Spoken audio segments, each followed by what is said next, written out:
ಶಿಷ್ಯನ್ bag ಇವತ್ ಬೆಂಕಿ ಇಕ್ಬಿಡದೆ. Calling is either switched off or not reachable. ಜಾಣ್ ನನ್ ಮಗ, ಪರವಾಗಿಲ್ಲ, ಅವ್ರ ತಮ್ಮನ್ ಫೋನ್ ಮಾಡೋಣ. ಹಲೋ, ನಿಮ್ ಅಣ್ಣಂಗ್ ಫೋನ್ ಕೊಡ ಜಾಣ್. ಹಾ ಕೊಟ್ಟೆ.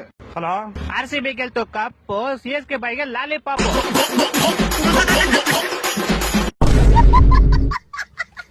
ಲೋ, ಒಂದೇ ಕಪ್ ಕೊಡೋ ನೀವು ಗೆದ್ದಿರೋದ್ಲಿ, ನಮ್ಮ ಹತ್ರ 5 ಕಪ್ ಐತೆ. 7 ಸತಿ ತಿಕ್ಕಿಡ್ಕೊ 5 ಕಪ್ನು. ಲೇ, ನೀವ್ ಇನ್ನು 50 ಕಪ್ ಗೆದ್ಕೊಂಬಂದ್ರು ನಮ್ ಇದು ಒಂದಕ್ಕೆ ಸಮ ಕಡಲಿ. ಹೊಟ್ಟೆ ಎಷ್ಟು ಉರ್ತಾವ್ರೋ ಹೌದು, ಪ್ಲೇ ಆಫ್ ಕ್ವಾಲಿಫೈ ಆಗದೆ ಇರೋ ಜೊತೆ ನಾನ್ ಯಾಕೆ ಮಾತಾಡ್ತಾ ಇದೀನಿ? ಚೀ ಕಟ್ ಮಾಡ್. ಇದು ಒಂದೇ ವರ್ಷ ಶಿಷ್ಯ, ನೆಕ್ಸ್ಟ್ ವರ್ಷ ಬರ್ರಿ ನೋಡ್ಕಂತೀವಿ ನಿಮ್ನ. ನೆಕ್ಸ್ಟ್ ವರ್ಷ ಯಾಕೆ ಕೈತೀರಾ? ನಾಳೆ ಬೆಳಗ್ಗೆ ಇಡೀ ಬೆಂಗಳೂರಲ್ಲಿ ಎಲ್ಲಾ ಕಡೆ ಬ್ಯಾನರ್ ಹಾಕ್ಬಿಟ್ಟಿರ್ತಾರೆ. ದಿನ ಬೆಳಗ್ಗೆ ಕೈ ಮುಖ ಒಳ್ಳೇದಾಯ್ತದೆ. ನನ್ನ ಮಕ್ಕಳು ಒಂದೊಂದಲ್ಲ